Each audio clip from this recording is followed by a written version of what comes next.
Kepada yang terhormat Bapak Ibu Guru SDN Barasi 2, kepada yang terhormat Bapak Kepala Sekolah SDN Barasi 2, pertama-tama marilah kita panjatkan puji syukur kehadirat Allah Subhanahu wa Ta'ala yang telah memberikan hidayahnya sehingga kita dapat menghadiri acara pengimbasan budaya positif oleh Ibu Heni Setiawati SPD SD dan Ibu Bawo Yuliati SPD SD.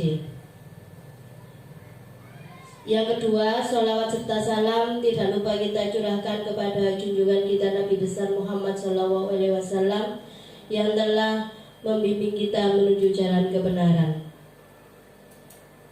Sebelum kita mulai acara, saya akan membacakan susunan acaranya. Acara yang pertama, pembukaan. Yang kedua, menyanyikan lagu Indonesia Raya. Yang ketiga, sambutan dari Bapak Kepala Sekolah SDN Barasi 2 yang diwakili oleh Bapak Munali SAG. Acara yang keempat, acara inti, yaitu pemaparan budaya positif oleh Ibu Heni Setiawati SPD dan Ibu Bawo Yuliati SPD. Acara yang kelima, tanya jawab oleh peserta. Sebelum kita mulai acaranya, marilah kita membaca suratul Fatihah. Al-Fatihah.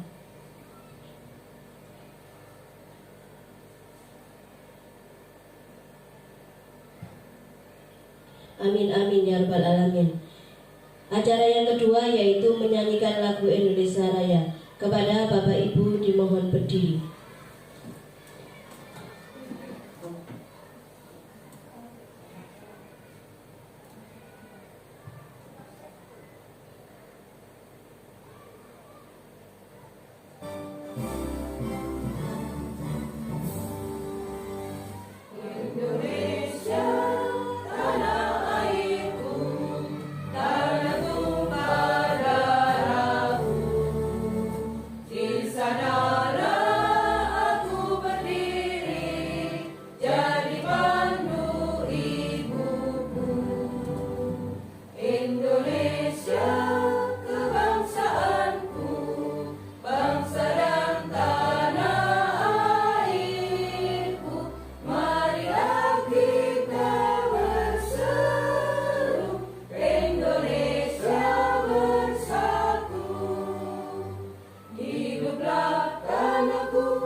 Hadirin dimohon duduk kembali.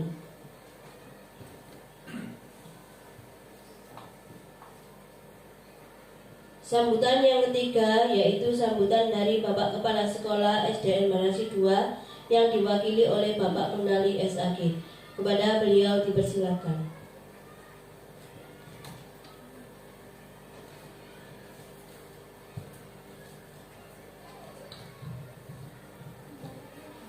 Assalamualaikum warahmatullahi wabarakatuh. Bismillahirrahmanirrahim. Alhamdulillahirabbil alamin. Wassalatu wassalamu ala asyrafil anbiya'i wal mursalin sayyidina Muhammadin wa ala alihi wa ashabihi ajma'in. Amma ba'du. Kepada yang terhormat Bapak Ibu Guru SDN Barasi 2 yang kami hormati, serta para undangan yang kami hormati, syukur alhamdulillahirabbil alamin kita panjatkan rasa syukur kita kehadirat Allah Subhanahu wa taala, di mana siang hari ini kita masih diberikan oleh Allah kesehatan lahir dan batin sehingga kita bisa berkumpul, bermuajahah, silaturahmi dalam acara pengimbasan budaya positif di SDN Bandarasi 2 oleh Ibu Eni Setiawati SPD SD dan Ibu Bau Yuliati SPD CGP Angkatan 7 Kabupaten Mojokerto. Maka patutlah kita ucapkan bacaan hamdalah alhamdulillahirabbil alamin. Yang kedua, salawat dan salam mudah-mudahan tercurah kepada beliau Rasulullah SAW dengan ucapan Allahumma sholli ala sayyidina Muhammad. Karena atas tuntunan beliau kita sekalian bisa meniti yaitu jalan yang diridhoi oleh Allah Subhanahu wa taala dengan ajaran syariat Adinul Islam. Yang ketiga kalinya kami ucapkan terima kasih yang banyak kepada tamu undangan dan juga kepada Bapak Ibu yang mana hari ini kita bisa berkumpul sudi meluangkan waktu tidak lain mendengarkan yaitu dari pengimbasan budaya positif yang ada di SDN Bandarasi 2 ini oleh Ibu Eni Setiawati dan sekaligus Ibu Bau Yulati SPD CGP Angkatan 7 Kabupaten Mojokerto. Kemudian kepada hadirin yang kami hormati, kami di sini mewakili Bapak Muhammad Kusyanto SPD selaku Kepala Sekolah SDN Bandarasi 2, di mana Bapak Muhammad Kusyanto ini tidak bisa hadir karena ada rapat kedinasan di kecamatan yang berkaitan dengan lomba O2SN. Oleh karena itu saya mewakili di sini. Yang pertama kami sampaikan terima kasih syukur yang sebesar-besarnya kepada Allah Subhanahu wa taala, di mana di SDN Bandarasi 2 ini Bapak Ibu guru syukur yang pertama di angkatan 7 ini sudah lulus di sesi atau tahap yang kedua, yaitu Ibu Eni Setiawati SPD SD dan juga Ibu Bau Yulati SPD.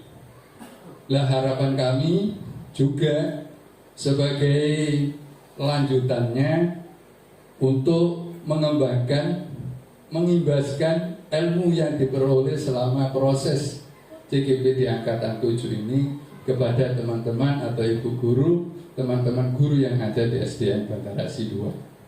Dan syukur alhamdulillah saat ini Bapak Ibu guru yang ada di SDN Bandarasi 2 sudah menyusul yaitu lulus tahap seleksi pertama. Yang pertama dari Ibu Yanti Armayani, kemudian juga disusul yang kedua Ibu Kristiati Adi, kemudian yang ketiga yaitu Bapak Munadi SAG, saya sendiri. Alhamdulillah untuk termasuk CGP Angkatan 8 sudah lulus di tahap pertama atau lulus seleksi. Lalu kemudian yang kedua tahap berikutnya yaitu simulasi mengajar dan juga wawancara untuk Bu Yuli. Alhamdulillah sudah selesai. Kemudian tolong nanti ilmunya tularkan kepada teman-teman yang ini saat melaksanakan baik dalam proses simulasi mengajar maupun wawancaranya. Oleh karena itu sekali lagi saya ucapkan terima kasih dan syukur yang sebesar-besarnya kepada Bapak Ibu yang ada di SDN Bandarasi 2, di mana sudi mengikuti gerakan yang diprogramkan oleh pemerintah, yaitu dicanangkan adanya program calon guru penggerak angkatan 7 dan 8, di mana Bapak Ibu guru SDN Bandarasi 2 ini sudah beberapa tahap proses sudah mulai, dan mudah-mudahan aja doa kita bersama Ibu Yanti, juga Bu Kris, juga Pak Munali SAG, mudah-mudahan bisa lolos dan bisa mengikuti proses tahapan-tahapan di CGP angkatan yang ke-8. Amin Allahumma amin. Bapak Ibu yang kami hormati, sekiranya yang terakhir yaitu yang kami ucapkan mohon maaf atas segala kekurangan dan juga kekhilafan di dalam kami mempersiapkan tempat maupun hidangan ini, juga khususnya yang tidak kalah pentingnya ucapan terima kasih yang sebesar-besarnya juga kepada segenap Bapak Ibu guru yang sudah berkenan, sudah mempersiapkan diri ikhlas bersama-sama untuk ikut serta dalam membudayakan kita ikut dalam CGP. Mudah-mudahan harapan saya mewakili Bapak Gusanto, yaitu mudah-mudahan SDN Bandarasi 2 ini menjadi sekolahan sebagai tauladan, sekolahan percontohan di mana Bapak Ibu gurunya semuanya sukses lulus di dalam calon guru penggerak baik angkatan 7, 8, kemudian juga ada yang angkatan ke-9 berikutnya. Mudah-mudahan harapan kita bersama sukses selalu untuk SDN Bandarasi 2. Demikian mewakili Bapak Muhammad Gusanto, kurang lebihnya mohon maaf yang sebesar-besarnya. Akhirul kalam, ihdinas siratal mustaqim. Wassalamualaikum warahmatullahi wabarakatuh. Terima kasih disampaikan. Selanjutnya yaitu acara inti pemaparan tentang penerapan budaya positif di sekolah oleh Ibu Bawo Yuliati SPD. Kepada beliau dipersilahkan. Assalamualaikum warahmatullahi wabarakatuh. Kepada yang terhormat Bapak Kepala Sekolah SDN Bandarasi 2 serta Bapak Ibu Dewan Guru, di sini saya akan menyampaikan penerapan budaya positif di sekolah, yaitu di modul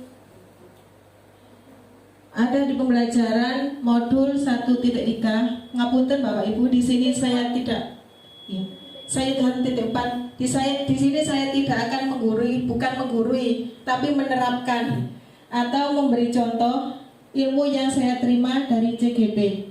Tapi sebelumnya untuk menyemangatkan suasana pada siang hari ini, mari kita ice breaking dulu.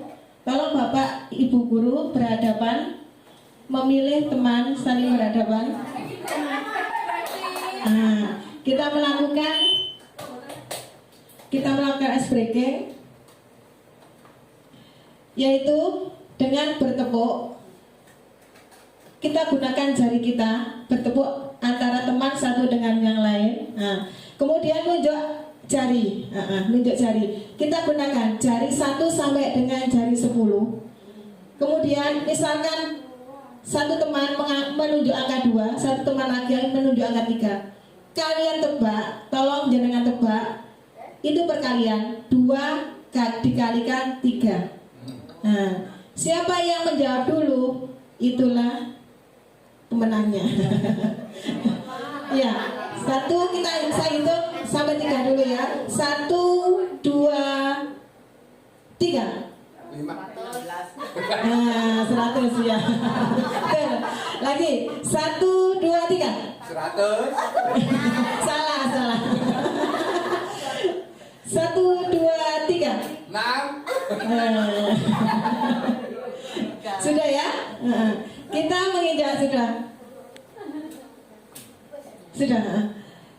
Kita menginjak ke materi 1.4, yaitu penerapan budaya positif di sekolah. Tentang yang pertama yaitu penghargaan, nanti yang kedua hukuman, terus yang ketiga tentang segitiga restitusi.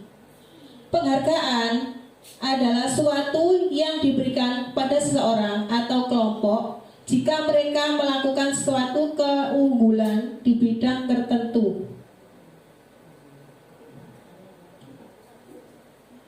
Tujuan pemberian penghargaan dalam belajar yaitu bahwa seseorang akan menerima penghargaan setelah melakukan pembelajaran dengan baik dan akan melakukan pembelajaran sendiri di luar kelas. Reward juga bisa dikatakan sebagai motivasi yang diberikan oleh guru kepada siswanya. Dihukum oleh penghargaan. Dihukum bukan oleh hukuman tapi oleh penghargaan. Pengaruh jangka pendek dan jangka panjang. Penghargaan menghukum, penghargaan mengurangi ketepatan, penghargaan tidak efektif, dan juga penghargaan itu merusak hukuman.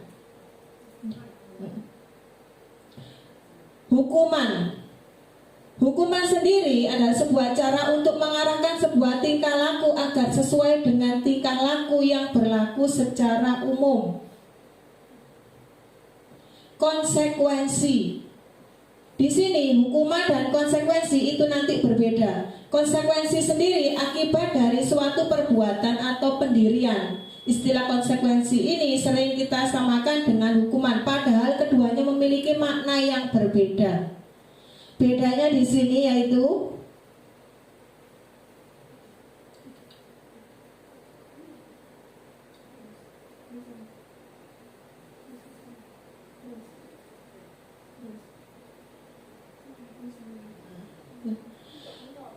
perbedaan antara hukuman dan konsekuensi. Kalau hukuman sesuatu yang menyakitkan harus terjadi, sedangkan konsekuensi suatu harus terjadi. Membuat anak sakit fisik maupun hati untuk jangka waktu yang lama. Anak membenci kedisiplinan, itu kalau hukuman. Kalau konsekuensi, anak menghargai disiplin. Hukuman bersifat paksaan. Kalau konsekuensi itu stimulus atau tanggapan. Hukuman mendorong anak menyakiti diri sendiri. Konsekuensi mendorong anak agar mudah menyesuaikan diri. Hukuman konsep diri yang buruk, sedangkan konsekuensi itu konsep diri yang baik. Hukuman anak belajar untuk menyembunyikan kesalahan. Kalau konsekuensi anak belajar untuk mematuhi peraturan. Hukuman membuat rasa marah, rasa bersalah, dipermalukan, merasa tak dihargai. Sedangkan konsekuensi kehilangan hak, dibuat tidak nyaman, diasingkan untuk sementara atau time out.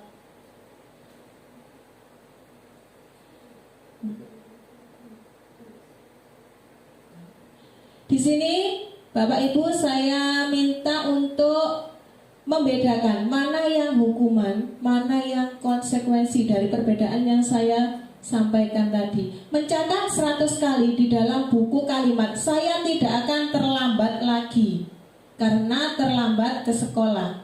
Itu termasuk hukuman apa konsekuensi?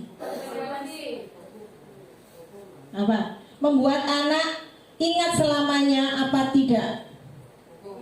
Ya, ingat selamanya berarti tadi ada di hukuman, betul. Lari mengelilingi lapangan basket 2 kali karena terlambat hadir di sekolah. Hukuman. Murid diminta untuk push up 15 kali karena tidak menggunakan masker ke sekolah. Hukuman. Menggantikan kertas tugas teman yang telah dicoret-coret. Konsekuensi. Membersihkan tumpahan air di meja tulis karena tersenggol pada saat belajar. Konsekuensi. Murid dilarang mengenakan sepatu seharian di sekolah karena tidak mengenakan sepatu hitam.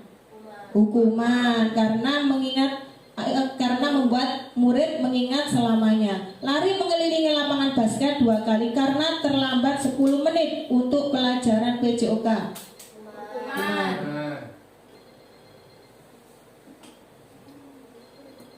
Nah itu ya betul.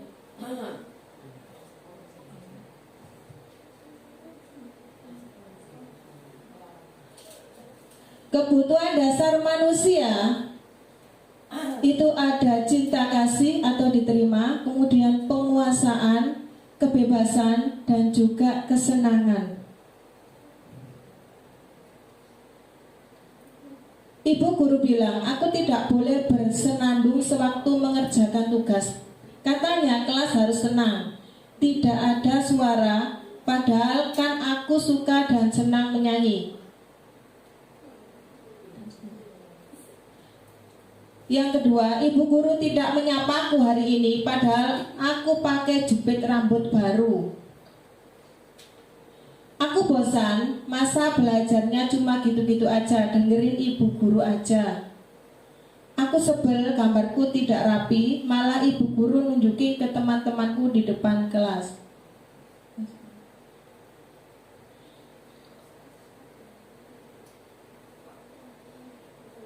Posisi kontrol ada 5, yaitu sebagai penghukum, membuat orang lain merasa bersalah, sebagai teman, sebagai pemantau, dan juga sebagai manajer.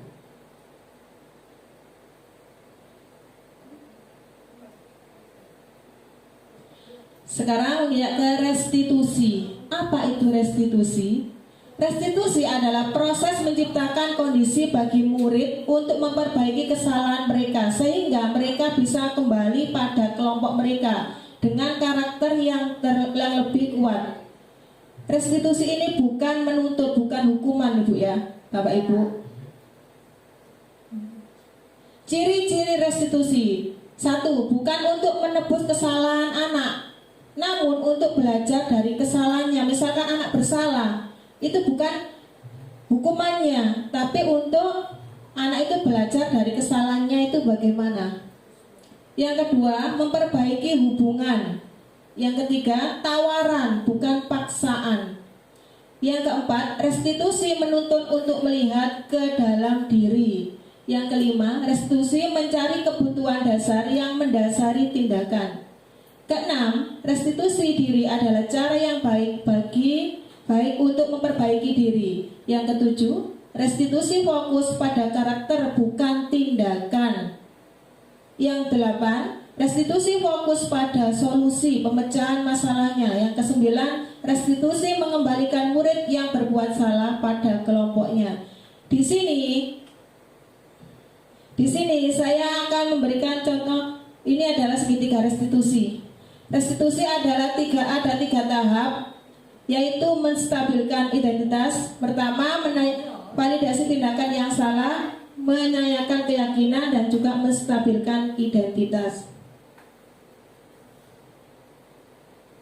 Untuk membuat murid yang merasa gagal karena berbuat salah menjadi positif terhadap dirinya, guru bisa berkata, berbuat salah itu hal yang manusiawi, nak, atau tidak ada manusia yang sempurna.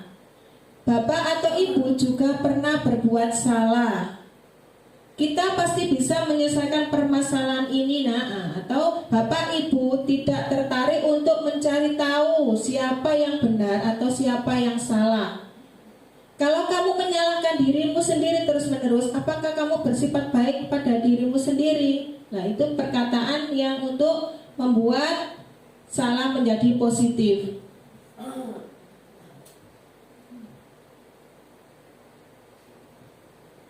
Membantu murid mengenali basic need atau kebutuhan yang ingin dipenuhinya ketika melaksanakan kesalahan itu. Pada dasarnya setiap tindakan manusia tujuannya adalah memenuhi basic need atau kebutuhan dasar. Apakah itu power atau penugasan, penguasaan, freedom, kebebasan, love and belonging, diterima, fun, kesenangan, atau survival, bertahap hidup. Guru bisa berkata, kamu bisa saja kan melakukan hal yang lebih baik, yang lebih buruk, tapi kamu tidak melakukannya. Kamu pasti punya alasan mengapa kamu melakukan hal itu. Apa yang penting bagi kamu? Kamu boleh tetap berusaha menjaga sikap itu, tapi tambahkan sikap yang lain atau yang baru. Maukah kamu belajar cara lain untuk mendapat yang kamu butuhkan tanpa harus memukul? Nah, itu kata-kata yang bisa dikatakan oleh guru. Kemudian menanyakan keyakinan. Murid melihat kesalahannya, kemudian dihubungkan dengan nilai-nilai kebajikan yang diyakininya. Mendasari manusia berinteraksi dengan orang lain. Guru bisa berkata, apa nilai yang kita percaya di kelas atau keyakinan kelas apa yang sudah kita buat.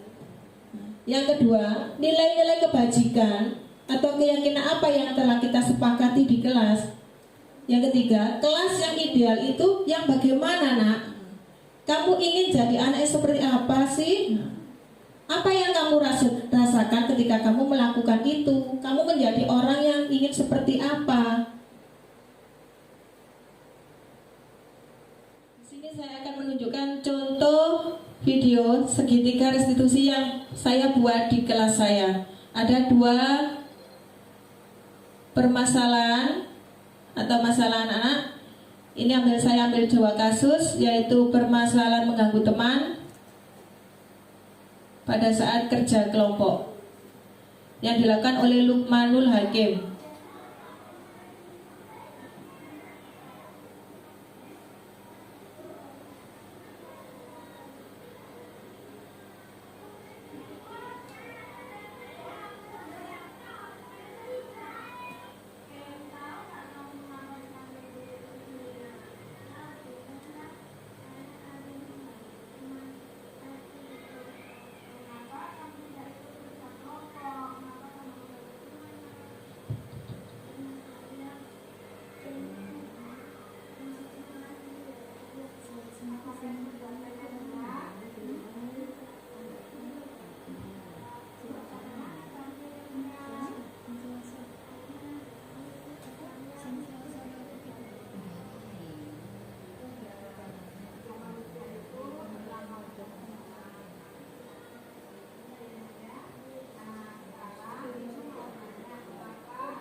Itu kasus yang pertama. Kasus yang kedua yaitu makan di dalam kelas pada saat pembelajaran. Saya melakukan seperti restitusi juga.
Ya, di sini saya menerapkan segitiga restitusi untuk memecahkan 2 kasus yang ada di kelas saya. Ternyata anak-anak sangat menyenangkan.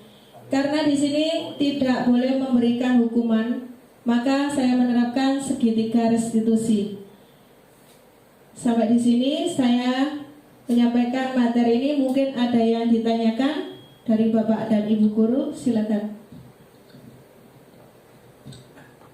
Terima kasih waktu yang diberikan kepada kami untuk melakukan pertanyaan. Yang pertama yaitu perkenalkan dulu, nama saya Pak Munali sebagai guru mapel PAI. Dan pertanyaan saya, apa tujuan pembelajaran segitiga restitusi tersebut? Matur suwun. Saya akan menjawab sebisa saya, Bapak ya. Pembelajaran segitiga restitusi yaitu membuat anak ke arah positif. Di sini tadi yaitu menerapkan disiplin positif pada anak, tapi tanpa memberikan hukuman. Jadi anak tahu kesalahannya itu di mana. Kalau sudah tahu, maka dia perbaiki sendiri, Bapak, tanpa memberi hukuman pada anak. Itu gimana, Pak? Ya. Ada yang lain yang bertanya?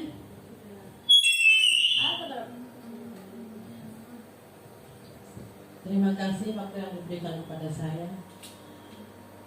Pada kali ini saya akan sedikit menanyakan, pada kenyataannya kita sehari-hari sering melihat anak-anak berbuat kesalahan yang sering melanggar peraturan yang ada di sekolah kita. Apakah kita boleh untuk memberikan hukuman pada siswa jika dia berbuat salah? Terima kasih.